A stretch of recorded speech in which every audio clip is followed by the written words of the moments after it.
Hey guys, welcome back to my channel, Laura Elaine. This video is a little bit different.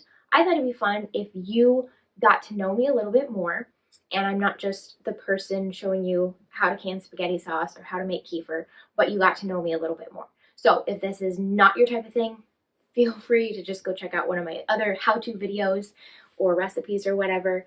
But if you want to know a little bit more about the personality behind all of the tutorials, then this is the video for you.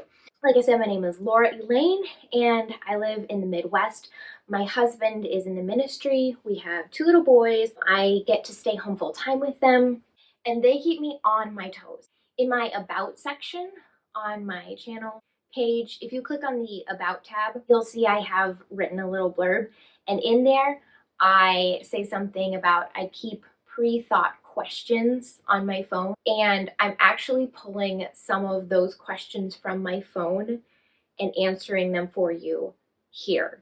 And so I'm doing my own Q&A. It's not like I have a huge following and you guys have actually asked me these questions. I'm just pulling some stuff from my phone and from my own head and heart, and that I am going to share, and I think will hopefully be fun, entertaining, and you'll get to know me a little bit better. First question. Am I a minimalist?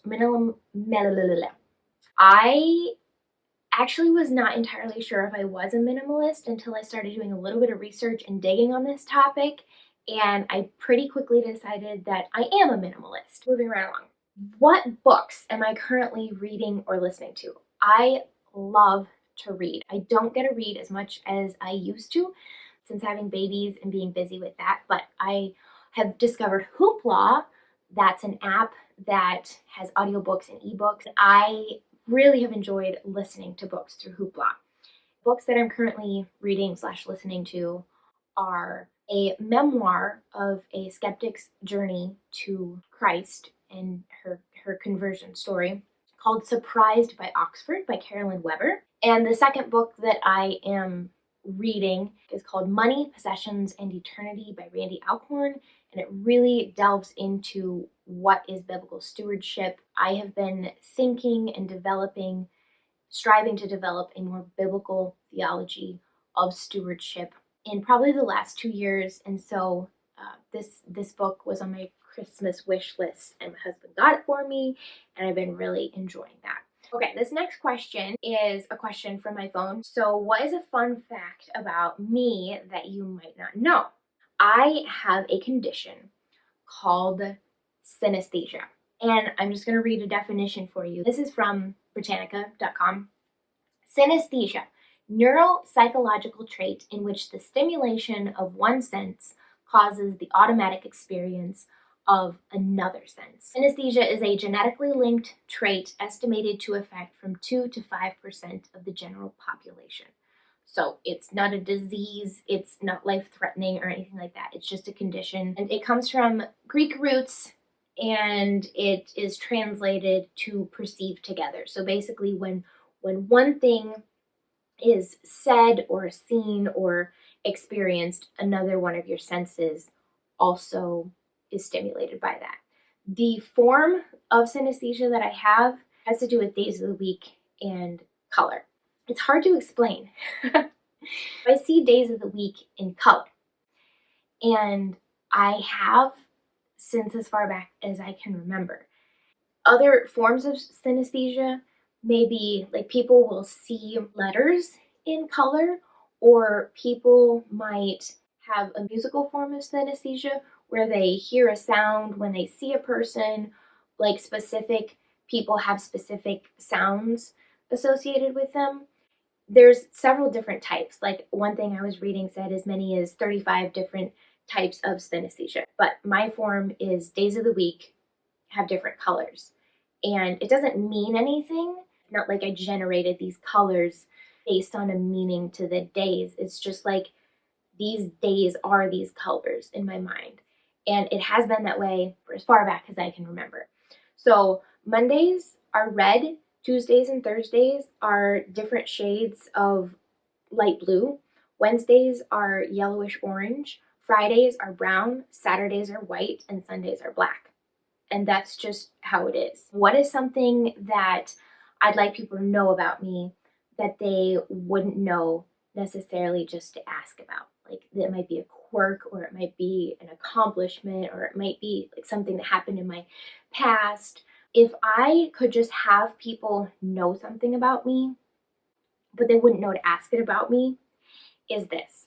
Sometimes I think that I come across potentially as rude, and or I have heard that I am intimidating or can be intimidating. I am sorry if I have come across as rude.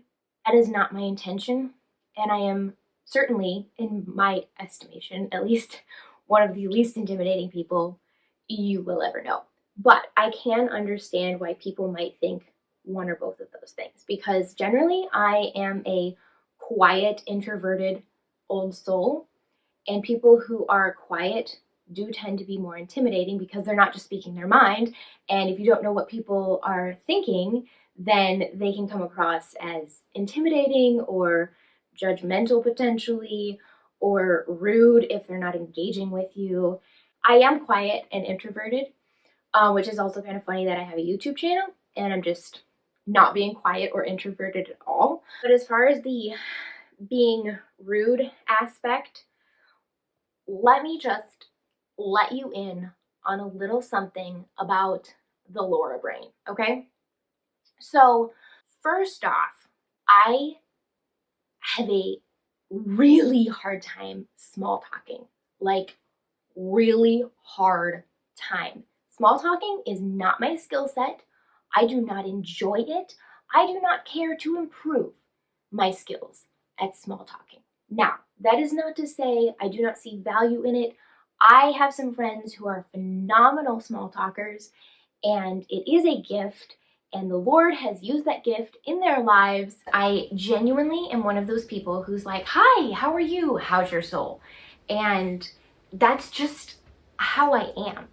And if I can't get to that point with you, then it's just gonna be awkward, and I'm probably not gonna know what to say. And I would totally be that type of person who would be like, "Excuse me, can I just get out my phone and read you my list of questions and we can talk about those things?" But that is super awkward. But that's how my brain works. The second reason that I possibly come across as rude is not just the small talking factor, but if that's not enough, I typically now have two children that I'm watching while I'm in a conversation. And like, if I can't small talk, ain't no way in this world that I can small talk while trying to keep an eye on child A and also child B. And what on earth is child B doing? Excuse me, but I need to go help him. My brain is split into too many directions and I just can't do it. So I probably come across as rude. It is not my intention. If you ever meet me in real life, or if you're watching this video and you know me in real life, just know I don't like to small talk. And if my two children are around or near me and I'm the one responsible for watching them, it's really not gonna happen. Like, just don't expect stellar conversation from me. So anyways, what resources do I most readily turn to when I'm working through a problem?